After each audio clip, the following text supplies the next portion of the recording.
Welcome friends, स्वागत करता हूं आप सभी का एक बार फिर से हमारे यूट्यूब चैनल टेक्निकल पॉइंट में। आज की वीडियो में लेके आ चुका हूं इंजीनियरिंग मैकेनिक्स का लेक्चर नंबर 4 और इस लेक्चर में अपन करने वाले हैं न्यूमेरिकल प्रॉब्लम्स। आज अपन ने जो पिछली थ्योरी पढ़ी है उसी थ्योरी को ध्यान में रखते हुए आज अपन लगाएंगे बड़े ही बेहतरीन तरीके से न्यूमेरिकल। लेकिन सबसे पहले अपन को सीखना पड़ेगा किसके बारे में, रिजल्टेंट फोर्स के बारे में। तो पहले अपन समझेंगे कि रिजल्टेंट फोर्स क्या होता है और किस तरह से अपन रिजल्टेंट फोर्स को फाइंड कर सकते हैं। उसके बाद आज की जो वीडियो का लास्ट पोर्शन रहेगा उसमें बड़े ही बेहतरीन तरीके से न्यूमेरिकल्स लगवाए जाएंगे। और यहाँ पे हमारा उद्देश्य केवल इतना ही कि आप केवल चीजों को सीखें और समझें, है ना।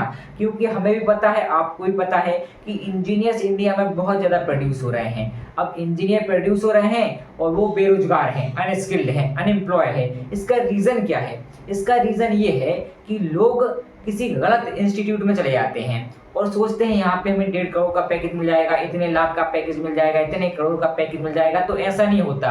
अगर आप इंजीनियरिंग कर रहे हैं तो आपका प्राइमरी जो उद्देश्य होना चाहिए वो होना चाहिए कि आप किस तरह चीजों को सीख रहे हैं। आपको चीजों को सीखना है, ना कि रटना है और ना फालतू की चीजें अपन को समझना है। अपन को केवल और केवल इंजीनियरिंग से रिलेटेड चीजों को समझना है कि भाई किस प्रकार चीजें हो रही हैं और किस प्रकार कहानी चल रही है ना।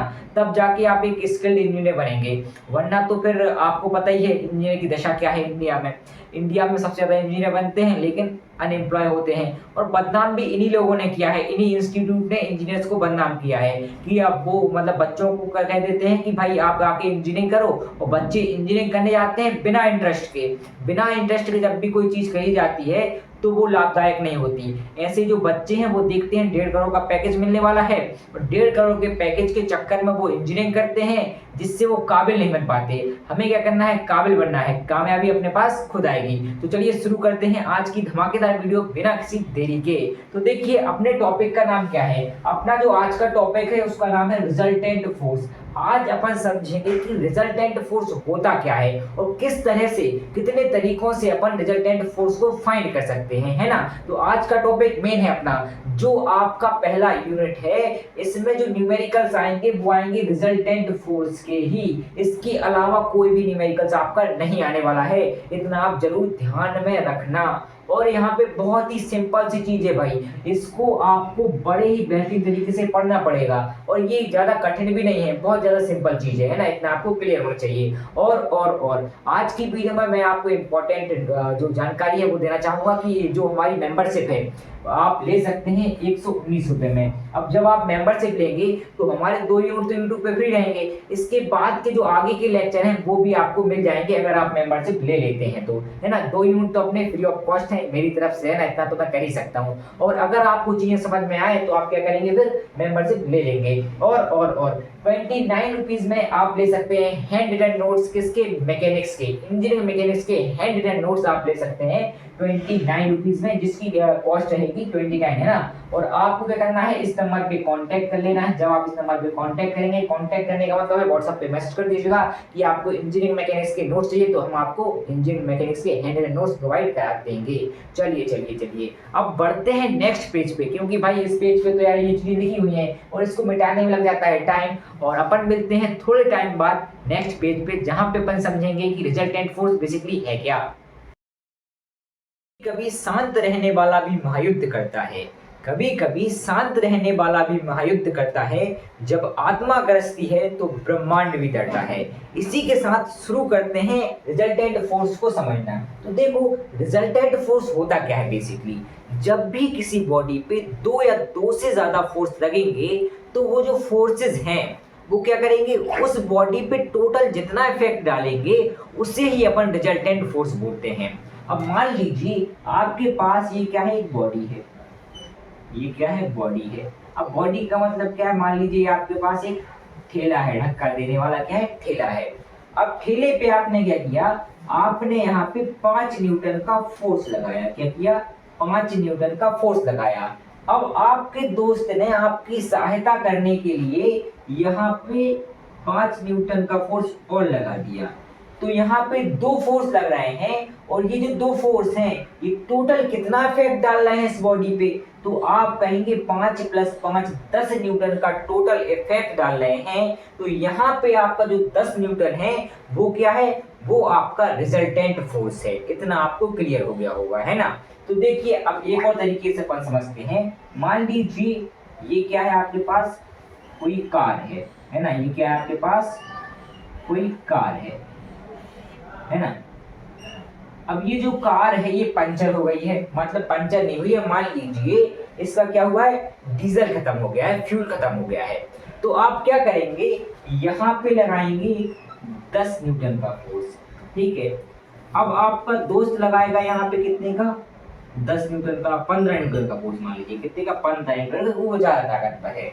और आपका जो एक और दोस्त है वो क्या करेगा, वो 5 न्यूटन का फोर्स लगाएगा। क्या करेगा, 5 न्यूटन का फोर्स लगाएगा। तो ये जो तीनों फोर्स हैं ये इस बॉडी पे कितना इफेक्ट डाल रहे हैं, तो आप कहेंगे 10 + 15 25 + 5 30 न्यूटन का टोटल फोर्स कहाँ लग रहा है, इस बॉडी पे लग रहा है। मतलब ये 30 न्यूटन क्या है, इसका रिजल्टेंट फोर्स है। इतना आपको क्लियर हो गया होगा। जो 30 न्यूटन है ये क्या है, केवल और केवल सिंगल बल है ना, क्योंकि अपन क्या कर रहे हैं, इन तीनों को ऐड कर रहे हैं। इन तीनों को ऐड करके एक बल बना रहे हैं जिसे अपन रिजल्टेंट फोर्स बोलते हैं। आई होप कि आपको इतना समझ में आ गया होगा। अब इसकी डेफिनेशन क्या होती है वो देखते हैं। रिजल्टेंट फोर्स वह एकल बल है, क्या है, वह एकल बल है जो किसी वस्तु पर लगने वाले दो या दो से अधिक बलों का संयुक्त मतलब टोटल प्रभाव दर्शाता है। इसे नेट फोर्स भी कहते हैं। इसे क्या बोलते हैं, नेट फोर्स भी कहते हैं। आई होप कि आपको इतना क्लियर हो गया होगा। चलिए अगर आपको इतना क्लियर हो गया है, अब अपन समझेंगे कि रिजल्टेंट फोर्स को फाइंड करने के क्या क्या तरीके हो सकते हैं। उसके लिए अपन को बढ़ना पड़ेगा नेक्स्ट पेज पे, क्योंकि भाई आपको पता है हमारा जो बोर्ड है बड़ी घटिया क्वालिटी का है, जो कि हमें शॉपकीपर ने चिपका दिया है। भाई उसका तो फायदा हो गया और हमारा क्या हो गया, नुकसान हो गया, है ना। तो मैं आपसे एक चीज कहना चाहूंगा कि जब भी आप कोई वस्तु लें तो आप उसको चेक करके लें, क्योंकि आप क्या दे रहे हैं, पैसा दे रहे हैं, है ना। जब आप पैसा देते हैं तो हर एक चीज को चेक करके लेना आपका प्रथम कर्तव्य है, तभी आप देश के जागरूक नागरिक हैं। चलिए बढ़ते हैं नेक्स्ट पेज पे, मिलते हैं इसको साफ करने के बाद। तो चलिए दोस्तों बढ़ते हैं आगे और समझते हैं कि रिजल्टेंट फोर्स को किन किन तरीकों से फाइंड किया जा सकता है। तो यहाँ पे रिजल्टेंट फोर्स को फाइंड करने के दो मेन तरीके होते हैं। पहला तरीका होता है ग्राफिकल मेथड और दूसरा तरीका होता है एनालिटिकल मेथड। अब जो ग्राफिकल मेथड है इसमें आपको तीन चीजें पढ़नी पड़ेंगी। कौन कौन सी चीज पढ़नी पड़ेंगी, पहली जो चीज है उसका नाम है ट्राइंगल लॉ। क्या मेरे भाई, ट्राइंगल लॉ। ग्राफिकल मेथड में पहली जो चीज आपको पढ़नी है वो पढ़नी है ट्राइंगल लॉ क्या होता है। उसके बाद आपको पढ़ना है पैरेललोग्राम लॉ क्या होता है, पैरेललोग्राम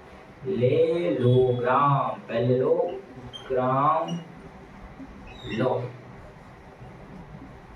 उसके बाद जो आपको तीसरी चीज पढ़नी है वो पढ़नी है पॉलीगन लॉ।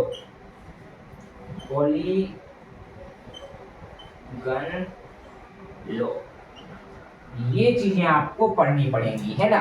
ग्राफिकल मेथड का मतलब ये है कि इसमें अपन क्या बना रहे हैं, डायग्राम बना रहे हैं और डायग्राम के थ्रू आपको रिजल्टेंट फोर्स प्राप्त हो रहा है। और जो ग्राफिकल मेथड होता है इसमें तीन तरीके से अपन रिजल्टेंट फोर्स को फाइंड करते हैं। पहला तरीका है ट्राइंगल लॉ, दूसरा तरीका है पैरेललोग्राम लॉ, तीसरा तरीका है पॉलीगन लॉ। ट्राइंगल लॉ को बोलते हैं त्रिभुज नियम, पैरेललोग्राम लॉ को बोलते हैं समांतर चतुर्भुज नियम और पॉलीगन लॉ को बोलते हैं बहुभुज नियम। ठीक है, ये आपको पढ़ना पड़ेगा, है ना। ये आपको मैं पढ़ाऊंगा, है ना। और ये जो चीज है ये चीज आपकी थ्योरी है। क्या है मेरे भाई, थ्योरी वाली चीजें हैं। अब न्यूमेरिकल आते हैं एनालिटिकल मेथड में। तो एनालिटिकल मेथड का मतलब ये है कि इस मेथड में अपन फॉर्मूले का यूज करके क्या करेंगे, रिजल्टेंट फोर्स को फाइंड करेंगे। और एनालिटिकल मेथड में दो कंडीशन आपकी बनती हैं। पहली कंडीशन क्या होगी कि बॉडी पे लगने वाले जो फोर्स होंगे वो कितने होंगे, दो फोर्स। कितने फोर्स होंगे मेरे भाई, दो फोर्स। जब आपकी बॉडी पे दो फोर्स लगेंगे तब आपको रिजल्टेंट फाइंड करना पड़ेगा। और दूसरी कंडीशन आपकी होती है 2 से ज्यादा फोर्स, 2 से ज्यादा फोर्स, है ना।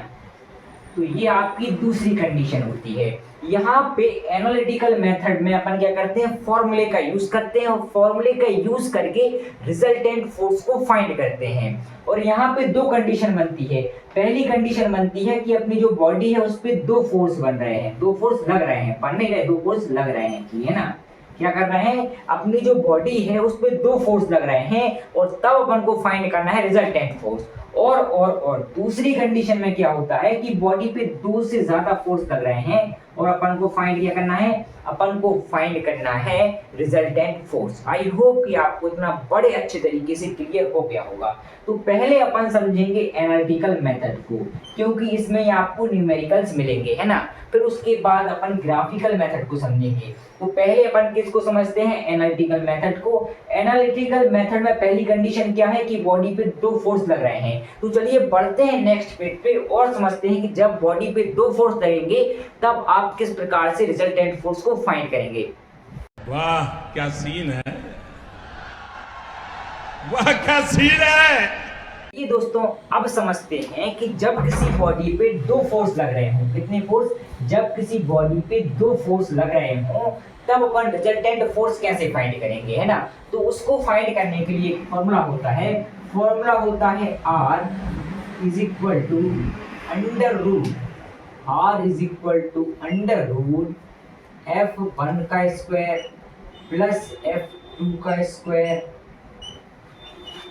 प्लस 2F1 F2 और यहाँ पे cos थीटा।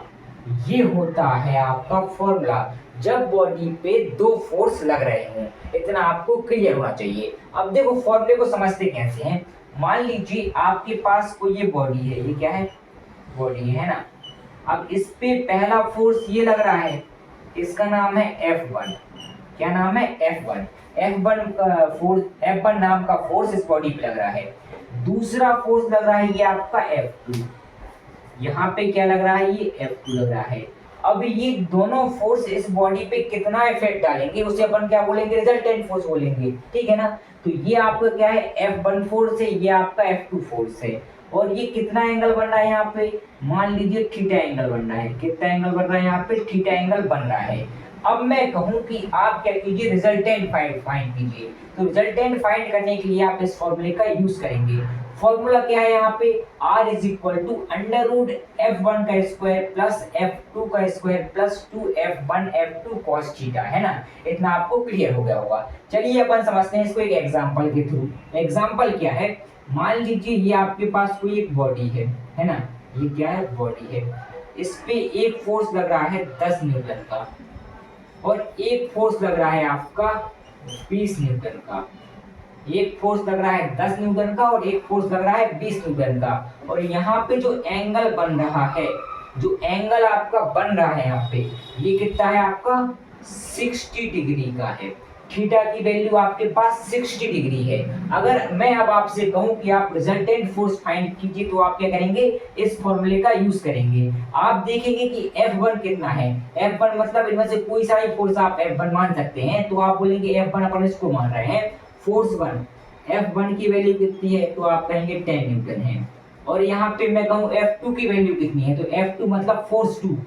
कौन सा फोर्स 2, F2 कितना है आपके पास 20 न्यूटन है। उसके बाद थीटा कितना है आपका, थीटा मतलब ये जो एंगल बन रहा है ये कितना है, तो आप कहेंगे theta is equal to 60 degree. अब आप क्या करेंगे, इन वैल्यूज को इस फॉर्मूले में पुट कर देंगे। आपको पता है R इज इक्वल टू क्या होता है, अंडर रूट F1 कितना है भाई यहाँ पे आपका 10 का स्क्वायर प्लस F2 का स्क्वायर। F2 कितना है आपका 20 का square plus 2 multiplied by F1 कितना है आपका, तो आप कहेंगे 10 मल्टीप्लाइड बाय F2 कितना है आपका 20 मल्टीप्लाइड बाय cos 60, है ना। इतना आपको क्लियर होना चाहिए। आई होप कि इतना तो आपको अच्छे तरीके से क्लियर होगा। अब देखिए यहाँ पे क्या करेंगे आप इसको सॉल्व करेंगे। सॉल्व करने के लिए आपको आवश्यकता रहेगी कैलकुलेटर की।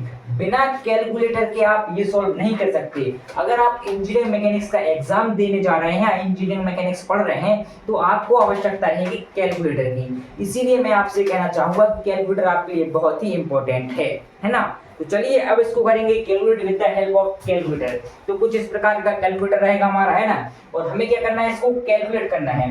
कैलकुलेट करने के लिए हम क्या करेंगे भाई, कैलकुलेटर का इस्तेमाल करेंगे और कैलकुलेटर चलाना आपको सीखना पड़ेगा। चलिए आपको मैं कैलकुलेट करके बता देता हूँ बिना कैलकुलेटर के, है ना, क्योंकि जरूरी है, आप पे बनेगा नहीं अभी, है ना। कैलकुलेटर डायरेक्ट करवा दूंगा तो फिर कोई मतलब नहीं निकलेगा। 10 का स्क्वायर कितना होता है, तो आप कहेंगे 100 होता है। प्लस 20 का स्क्वायर कितना होता है, तो आप कहेंगे 400 होता है। प्लस 2 मल्टीप्लाइड बाय 10 कितना हो गया, 20 हो गया। फिर 20 का मल्टीप्लाई आपने 20 से किया तो कितना आ गया, यहाँ पे 400 आ गया। कितना आ गया मेरे भाई, 400 आ गया। इतना आपको क्लियर हो गया होगा। समझ लीजिए एक बार कि हो गया है। यहाँ पे 2 का मल्टीप्लाई अपन ने किससे किया, 10 से किया, तो 10 दूनी 20। फिर 20 का मल्टीप्लाई जब अपन 20 से करेंगे तो आपके पास कितना जाएगा, 400 आ जाएगा, है ना। इतना आपको क्लियर है। उसके बाद मल्टीप्लाई में कितना है, cos 60।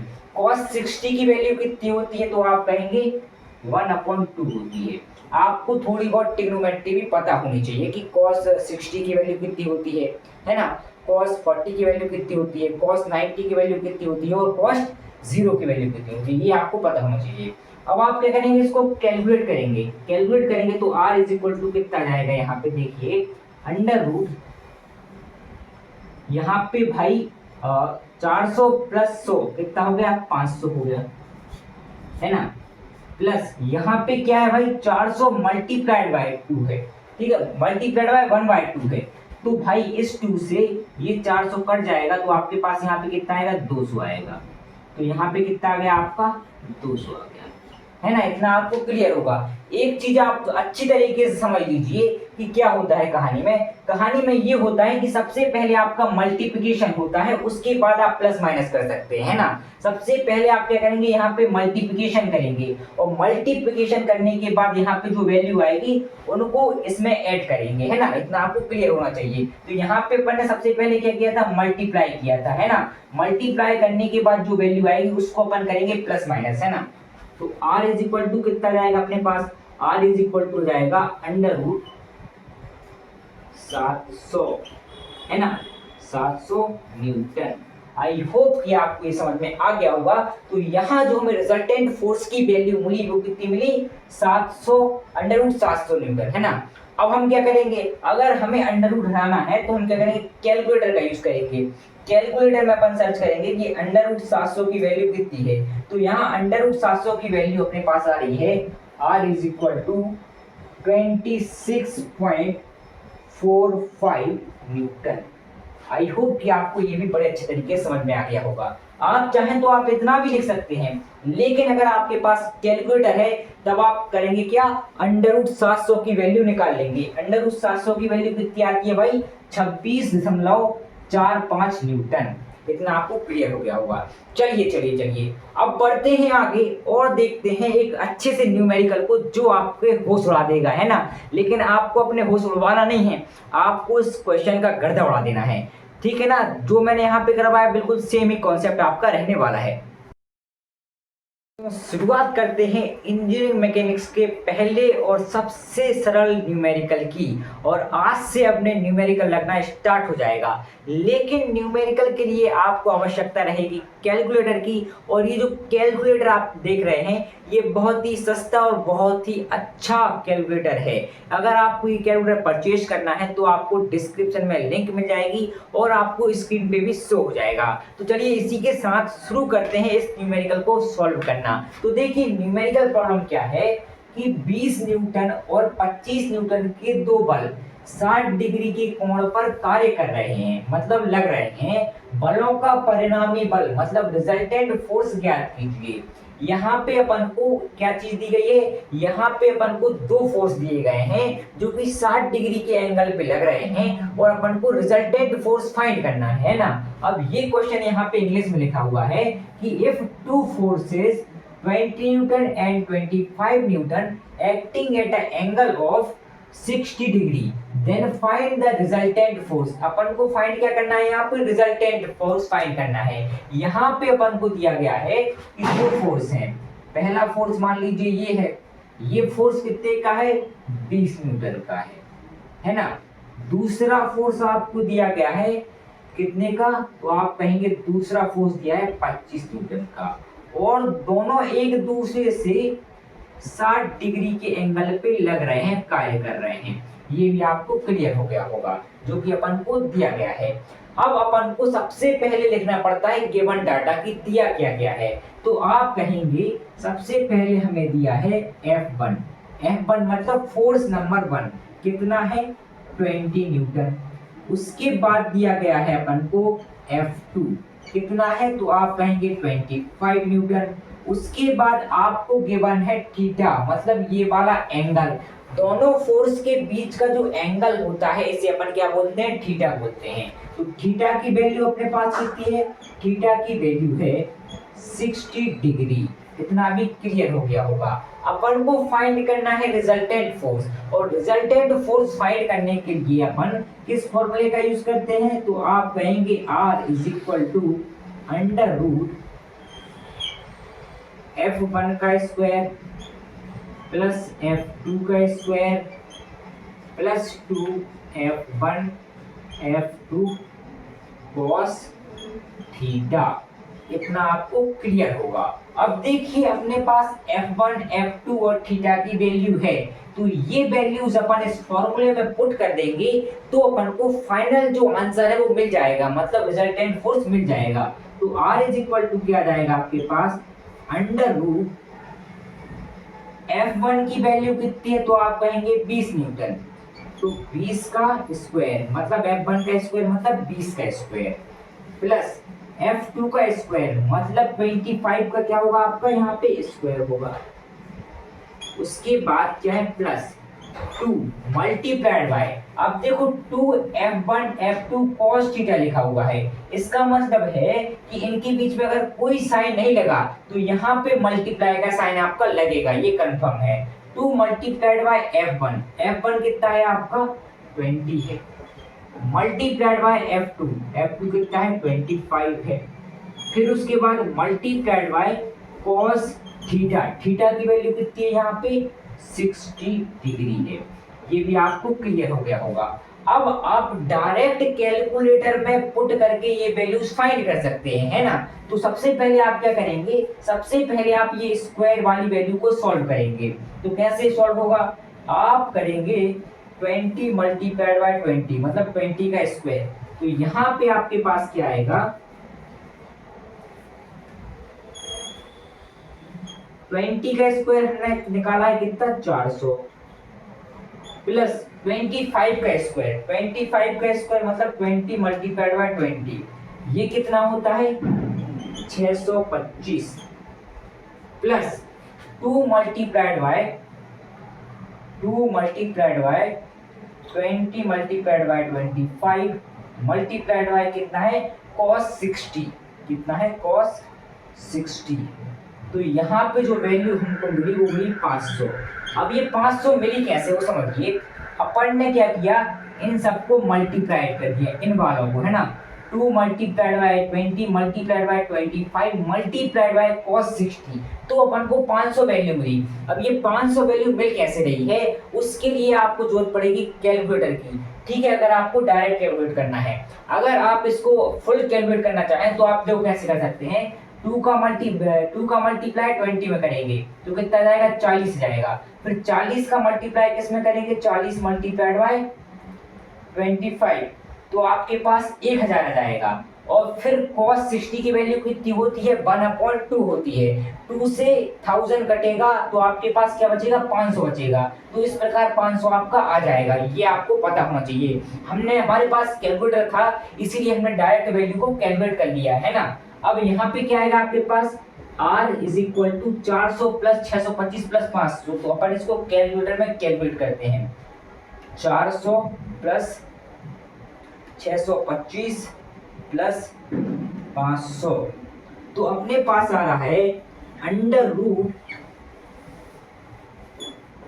1500 25। ये हमारे पास क्या आ रहा है, रिजल्टेंट फोर्स आ रहा है। इसकी वैल्यू कितनी है, अंडर रूट 1525। और इसको अगर हम सॉल्व करना चाहें, मतलब इसका रूट निकालना चाहें, तो हमारे पास कैलकुलेटर है, कैलकुलेटर में हम इसका रूट निकाल सकते हैं, इसकी वैल्यू निकाल सकते हैं। अंडर रूट कितना है, 1525। इस वैल्यू आई है हमारे पास, वो आई है R is equal to 39.05 newton. इस प्रकार हमने क्या फाइंड कर लिया, इस प्रकार हमने रिजल्टेंट फोर्स फाइंड कर लिया। आप चाहें तो इसका स्क्रीनशॉट भी ले सकते हैं। आई होप कि आपको ये क्वेश्चन बड़े अच्छे तरीके से क्लियर हो गया होगा। तो आज के लिए इतना ही, मिलते हैं अगले वीडियो में, वहां पे अपन समझेंगे और अलग अलग टाइप के क्वेश्चन किस प्रकार से एग्जाम में आते हैं और किस प्रकार से आप उनको कर सकते हैं। तो आज के लिए इतना ही, मिलते हैं अगले वीडियो में, तब तक के लिए थैंक्स फॉर वॉचिंग। वाह क्या सीन है, वाह क्या सीन है।